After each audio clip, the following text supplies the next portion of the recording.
Soy Adela Cortina, catedrática emérita de Ética y Filosofía Política de la Universitat de València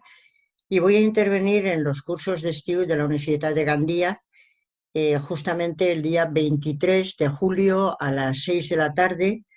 con el tema la construcción, el camino hacia la paz, construir sociedades justas e inclusivas. La construcción de la paz es uno de los objetivos del desarrollo sostenible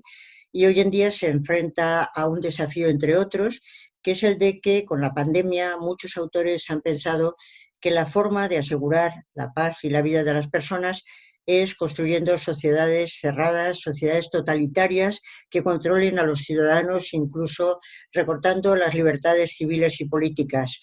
Esto es falso, la opacidad es letal, las sociedades cerradas son letales y lo que defenderemos en la ponencia es que la construcción de la paz pasa por esa tradición ilustrada que entiende que consiste en consolidar las democracias y extenderlas universalmente.